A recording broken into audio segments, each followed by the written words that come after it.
reading a speech on the effects of caffeine on the body. This is my audience.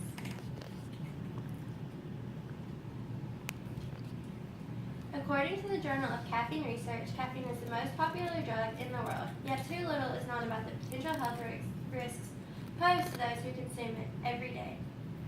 Now, how many of us would say we have a drug we depend on every day? Many of us do not see caffeine as a drug, but it very well is. Roger Collier of CMAJ states that the literature reviewed in this article shows that caffeine produces behavioral and psychological effects similar to those produced by other drugs of dependence. We as consumers do not realize our everyday dependence on caffeine. However, it is evident it is there. The past few weeks I have worked hard to research and gather facts and information on the effects caffeine has on the body. During my research, I have discovered that caffeine can take a toll on the body. First, we need to learn what exactly caffeine is, then the effects caffeine can have on muscle performance and during athletics, and finally the disruptive effects caffeine can have on sleep. To help better understand the various caffeine effects can have on the body, listeners must first understand the background of caffeine and what caffeine is exactly.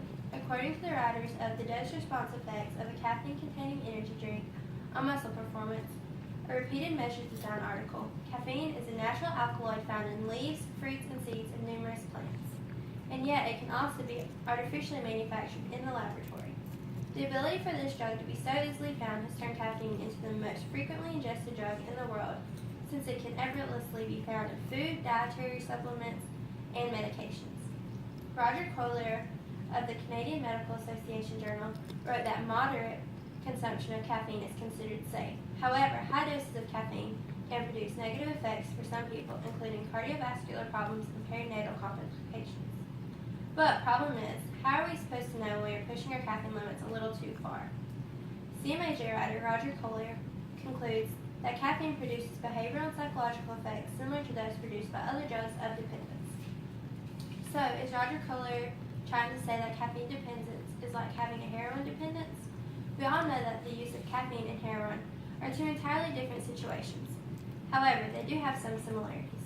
Roger Collier goes on to say that there have been numerous recent clinical studies that show a significant proportion of caffeine users develop clinically meaningful features of caffeine dependence, including a persistent desire or unsuccessful efforts to cut down or control caffeine use, continued use despite harm, and a characteristic withdrawal syndrome.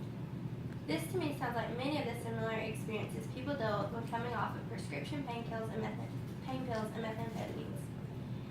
Now that we have discovered the effects caffeine can have on us, the dependence we can acquire for caffeine, we can see what caffeine can do for our muscle performance and the good and bad effects caffeine has on sports performance. With caffeine being so readily available to people of all ages, in this day and time it is almost impossible to find people who do not receive caffeine in one form or another, even athletes. If athletes do not receive caffeine from soda or coffee, then many of them receive caffeine in other forms such as foods they eat or medications they take.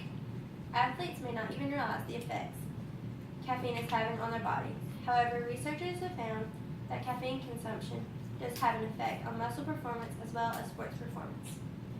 In this article, caffeine affects time to exhaustion substrate oxidation during cycling a maximal lactate steady state. By Olivia Cruz, testing was done to prove that caffeine exerted a positive effect on time to exhaustion at maximal lactate steady state workload, and along with the improvement was supplemented by a decreased respiratory exchange ratio during whole body exercise. This article also stated that results suggested that carbohydrate sparing caused an improved fat oxidation, may be one of the several psychological effects of caffeine during submaximal exercise. Therefore, we can conclude that caffeine ingestion can induce large enhancements in endurance at the maximum lactate steady state workload. While we may assume that most of the effects of caffeine on the body are harmful, this is not the case for all the effects caffeine has on humans. As authors of the International Society of Sports Nutrition Physicians stand, Caffeine and Performance wrote, caffeine is effective for enhancing sport performance in trained athletes when consumed in low to moderate dosages, and overall does not result in further enhancements in performance when consumed in higher doses. They also wrote that caffeine can enhance attentiveness during extended exhaustive exercise. Therefore, we can conclude that caffeine supplementation is beneficial for high-intensity exercise. Now that we have seen some of the positive impacts caffeine may have related to sports performance, there are some negative effects that it can have when relating to sleep. As we all know, after you've had a cup of coffee or drink a soda, it can be difficult to lay down and easily go to sleep. This is because all the caffeine found in these drinks. However, it is only the caffeine we have right before bed time that makes it hard for us to rest peacefully, or it's also the energy drink that we had to get us through the end of the workday and the soda we had at dinner. The authors of the article, Caffeine Effects of Sleep, taken 0, 3, and 6 hours before going to bed, have discovered that moderate doses of caffeine at bedtime, 3 hours prior to bedtime, and 6 hours prior to bedtime each have significant effects on sleep disturbance. It is also stated that in the article that caffeine doses ranging from 200 to 400 milligrams have been shown to be effective and are often utilized to sustain performances in the context of sleep deprivation, sedation, and sleep restriction. There is up to 500 milligrams of caffeine in a regular 16-ounce serving of brewed coffee. This article has received evidence that even at 6 hours before bedtime, caffeine reduced sleep by more than 1 hour.